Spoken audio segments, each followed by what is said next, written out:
Halo semua, perkenalkan saya Muhammad Niam Bastomi dengan NIM akhir 41 dari kelas 5A Ilmu Kelautan.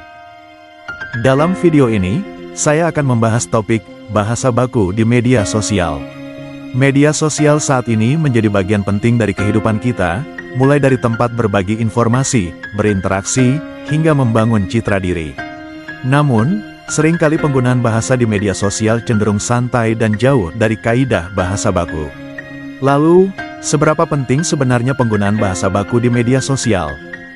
Mari kita bahas bareng-bareng biar kamu tahu seberapa penting bahasa baku jika kita gunakan pada media sosial. Oke, yang pertama saya akan jelaskan sedikit tentang apa itu bahasa baku biar kamu tambah paham dan bisa bermanfaat buat kamu. Bahasa baku adalah ragam bahasa yang digunakan sesuai dengan kaidah tata bahasa, ejaan, dan kosakata yang benar. Ciri-cirinya ialah mengikuti ejaan bahasa Indonesia, EBI, menggunakan struktur kalimat yang efektif dan jelas, menghindari penggunaan bahasa daerah atau bahasa gaul dalam konteks resmi. Contoh bahasa baku antara lain. Makasih ya udah nyimak menjadi terima kasih atas perhatiannya.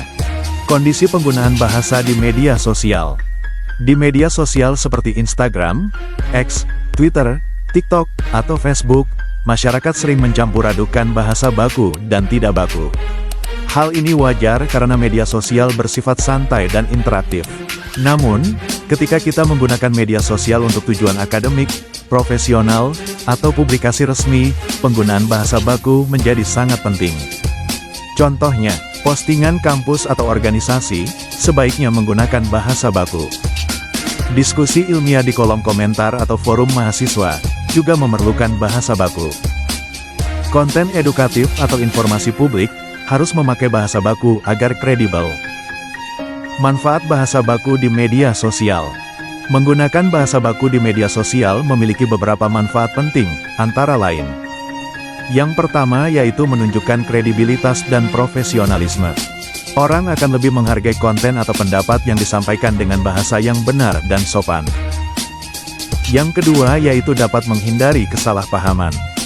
Bahasa baku membantu pesan disampaikan secara jelas tanpa ambiguitas. Yang ketiga yaitu dapat membentuk citra yang positif. Bahasa baku dapat membentuk citra yang positif, terutama bagi mahasiswa, dosen, dan profesional. Gaya bahasa mencerminkan karakter dan etika dalam berkomunikasi. Yang keempat, menjaga dan melestarikan bahasa Indonesia. Dengan menggunakan bahasa baku di ruang digital, kita ikut menjaga martabat bahasa Indonesia di tengah pengaruh bahasa asing. Apa saja tantangan dan solusi dalam penggunaan kata baku dalam media sosial? Banyak orang merasa bahasa baku tidak cocok untuk media sosial yang santai. Padahal, kita bisa menggunakan bahasa baku dengan gaya ringan namun tetap sopan. Banyak pengguna media sosial belum memahami perbedaan bahasa baku dan tidak baku. Hal ini menyebabkan munculnya kesalahan penulisan yang berulang. Media sosial sering mendorong pengguna menulis cepat dan ekspresif. Akibatnya, kata seperti gue, lo, wakak, btw, enggak, menjadi wajar digunakan. Masalahnya, kebiasaan ini membuat kita terbiasa tidak disiplin berbahasa, bahkan saat menulis teks formal. Solusinya adalah latih diri menulis caption atau komentar dengan ejaan benar. Misalnya, ubah enggak menjadi tidak, gue menjadi saya. Bisa juga membiasakan diri membaca ulang tulisan sebelum diunggah. Pelajari dan gunakan KBBI Daring, kbb.kemdikbud.go.id, saat menulis caption atau artikel. Ikuti akun edukasi bahasa Indonesia di media sosial.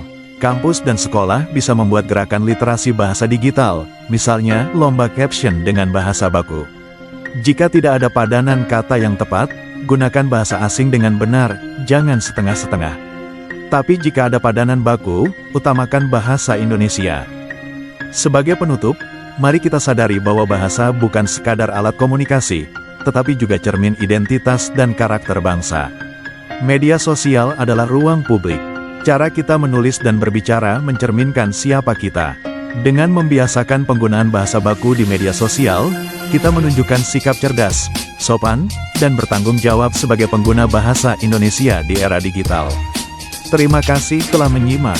Mari bersama-sama membangun dunia digital yang santun, informatif, dan berbahasa Indonesia yang baik dan benar.